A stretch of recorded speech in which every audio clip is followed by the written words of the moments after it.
What's up, guys? Kelly McKay here, aka HVAC Millionaire, right here on YouTube. Be sure to subscribe to my channel, hit that notification bell, hit the like button, and leave me a comment below. I recently watched on Netflix How to Get Rich with Ramit Sethi. And I started following Ramit about 12 or 13 years ago. That's when his book, I Will Teach You to Be Rich, came out. And that's the same time that I was trying to fix my own finances.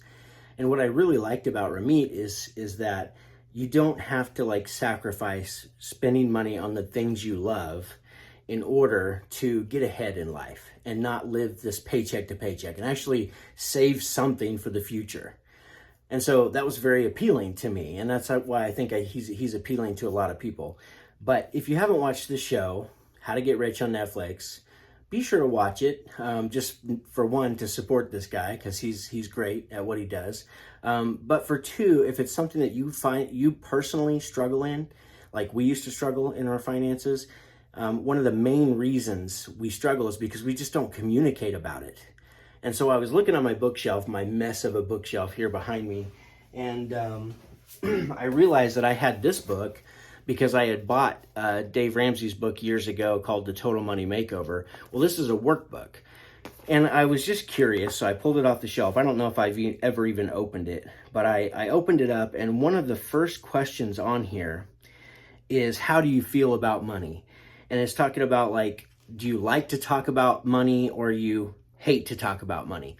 And it lists all these different categories. Like some categories we like to talk about money in, other categories we don't like to talk about money in.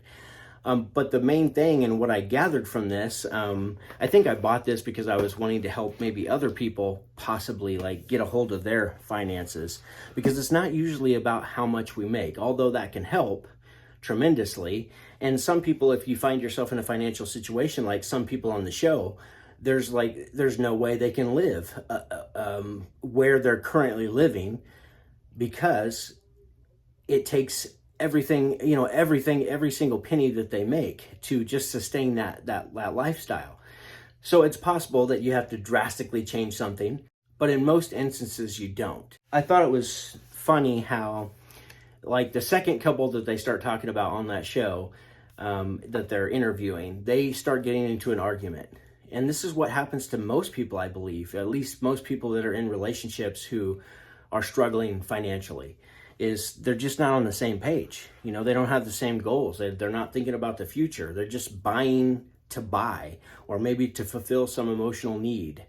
Or one person completely controls too much of the finances and doesn't give any leeway to the other person.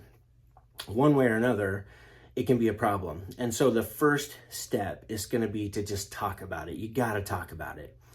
And you'll see that this couple goes through this little bit of chaos, which one of my mentors says this. He doesn't say it in these exact words, but basically when you're intentional about something, chaos can follow that intention. And that's okay, because it just means that we're getting to a new comfortable, right? We're getting uncomfortable so we can realize a new comfortable spot. And when it comes to money, you want to get to that more comfortable spot. You do not want to have to be living paycheck to paycheck and always be dealing with emergencies that you don't have the money for. And there's a way out of it. That's how we used to be. And when I read The Total Money Makeover, and I know I read Ramit's book too, I'm sure he talks about this too, but you got to pay off some of those little bills. So we started paying off little bills first, and then we started taking, once those bills were paid off, you take that money and then you apply it towards the next bill. And eventually all you'll be left with is some big bills, but you've gained momentum and you've got some wins under your belt at that point to help keep you going.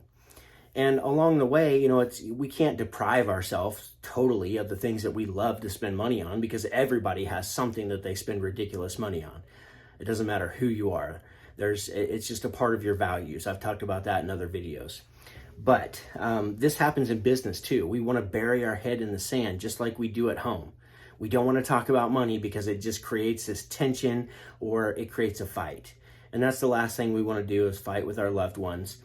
And it's the last thing we want to do in our business, is to come to grips with the facts that we're just not doing good enough in business. So we have to start talking about it. That is the main step. That's what Dave says in this workbook. That's what happens in Ramit's show. But if you watch that show, it's possible that you may it may spur some conversation if you watch it together with your significant other, if this is a touchy subject. And maybe that's what needs to happen. Maybe that needs to happen so we can start talking about it and get it out in the open and start talking about what's important to us, and get past this living paycheck to paycheck stuff, because there's nothing more stressful than not having enough money. Short of health, like not having good health, that would be the second probably highest, most stressful thing. But people who aren't dealing with health issues, one of the main things they fight about when it comes to relationships is money.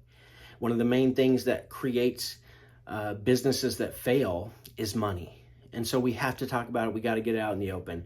I did a test, not really a test. I was just sharing with my team a couple of years ago about this idea of starting to manage your money. And so everybody, I had them just keep track of what it is that they spent their money on each and every day for like 5 days.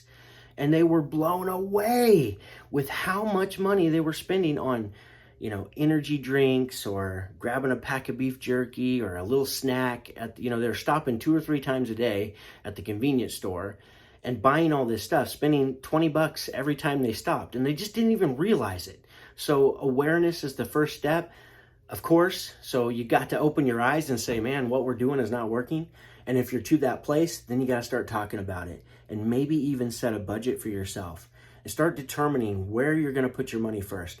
I read years ago that you always got to pay yourself first before you pay anybody else. That goes with your business as well. That'll just help you manage your money better. And it will make sure that you're saving something for that rainy day, or something for the future when you might truly need that money, instead of wasting it frivolously on things that just don't matter. They don't improve your life. They don't bring you happiness or joy. They just don't help in any way, shape, or form. So pay attention to money. Pay attention to what you're spending it on, so you can have more of it and just not have this burden, this weight, that you're carrying around on your shoulders all the time. So, love you guys. Go make money. Just don't spend it all. Boom.